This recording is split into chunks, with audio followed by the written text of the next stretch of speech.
Okay, so now we'll talk about some simple medications and we'll talk about prescription drugs for the treatment of GERD. You have made all these lifestyle modifications and you're still complaining of the symptoms. I would say on average, if you take all of the big population suffering from GERD symptoms, which is probably about 30% of that huge amount of patients, I would say the 1 to 2/3 of those get better with just simple changes.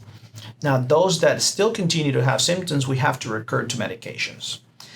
The most simple medication that a patient can take for acid reflux symptoms is antacids. By those, I mean Tums, Rolaids, and other medications that will decrease the amount of acid the stomach is producing or actually counteract the effect of that burning acid.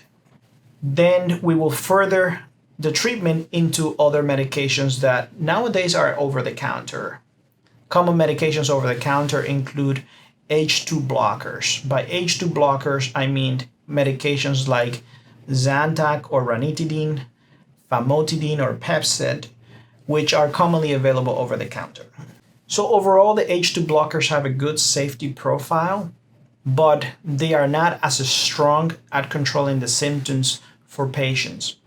Some of the common side effects that you can experience with H2 blockers are primarily interaction with other medications you might be taking. They may decrease the absorption of some medications, or they can make other drugs that you're taking more effective and then enhancing the side effects of the other drug. There are also reported side effects of increased prolactin level, which is kind of like the milk hormone on females. And on males, there have been reported cases of gynecomastia. That means the abnormal growth of the breast. So when medications like H2 blockers are not working, we may have to step it up a notch into medications such as Nexium. We call those proton pump inhibitors. It's a big family. So we have Nexium, Prevacid. We have within the same family Protonix. We have omeprazole. So all these medications are called proton pump inhibitors. They are very strong medications to stop the acid production in the stomach. And the goal of these medications is to decrease the amount of acid you make in the stomach, and by that, decrease the amount of acid that refluxes back into the esophagus.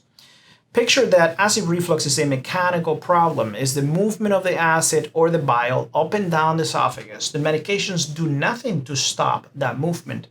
But by decreasing the acidity of the content, it therefore also decreases the damages that the acid could cause over time. So these drugs are wonderful for healing esophagitis. By that I mean inflammation. But in reality, they do nothing to stop the process of reflux. They just make the acid less harmful. Let's summarize this.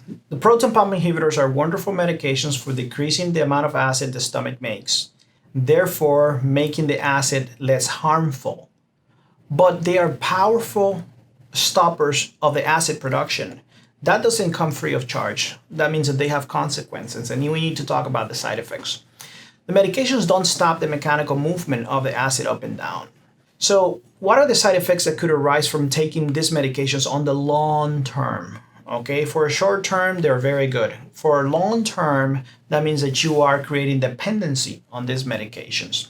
So by blocking this acid production, that means you can have decreased absorption of vitamin B12. You can have decreased absorption of iron. That can lead into anemia. Vitamin B12 can lead to neuropathies, other forms of anemia by having vitamin B12 deficiency. It can cause problems with absorption of many other nutrients.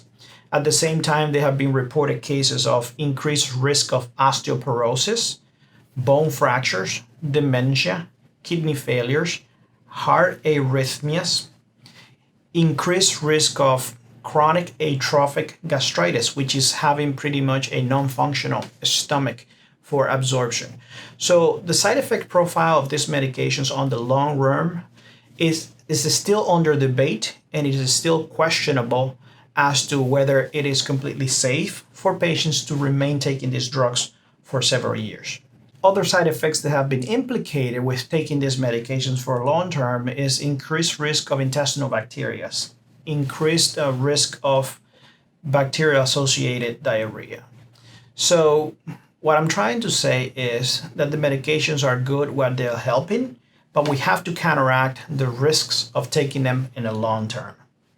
So when the patient is getting relief of the symptoms with dietary modifications, lifestyle modifications, and adjuncts to medications, we can continue to observe. But what happens to the patients that do not get improvement despite all these interventions? Or the patients that said, Doc, I don't want to be on these medications for my life, for all my life. Also, these medications are really costly, and buying them is really creating a burden on my pocket.